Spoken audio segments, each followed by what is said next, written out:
Looking after your garden has never been easier with a new Holman patented sprayer tank. Now the thing about this tank is it does not need any manual pumping. It simply self-pressurizes from the pressure of your garden tap.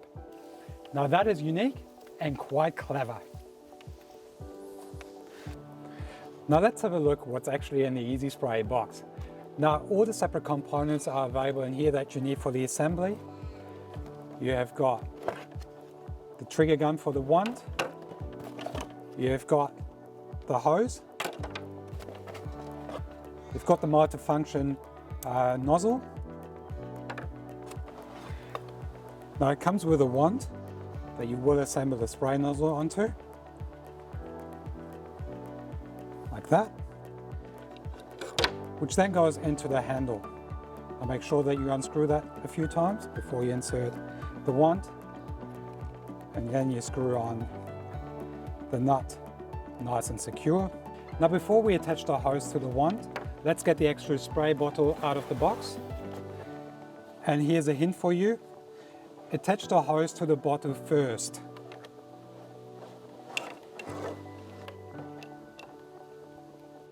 As usual, only hand tighten the nut here. Now we can attach the hose to the wand.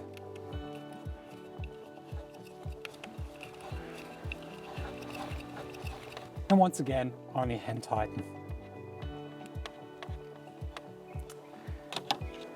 Now before we start spraying, let's have a look what's actually on the EzySpray.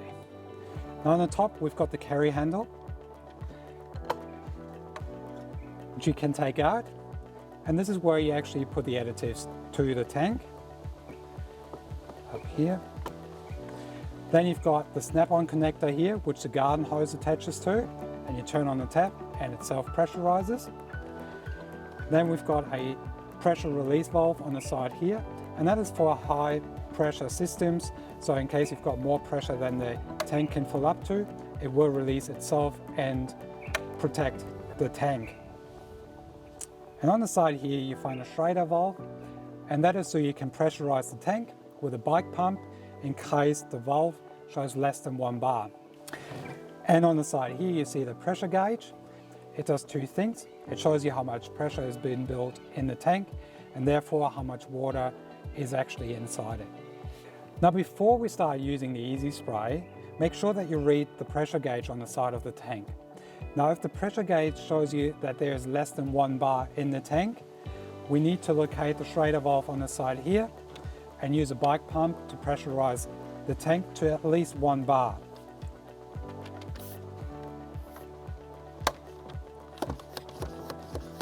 Just a couple of pumps should do the job.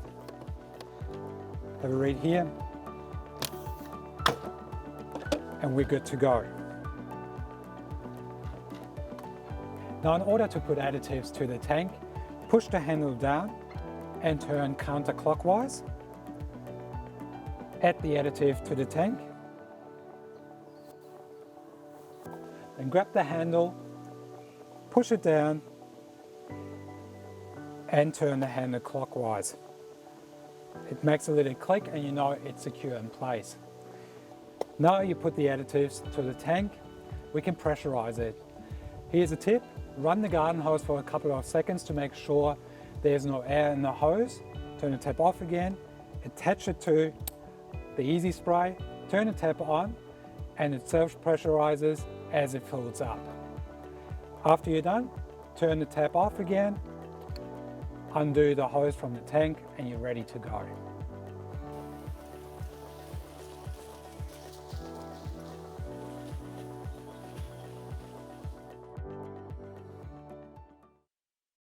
So you can pressurize the tank with a bike pump,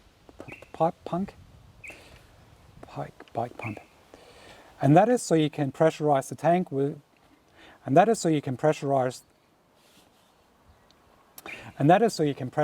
the tank with a bike pump.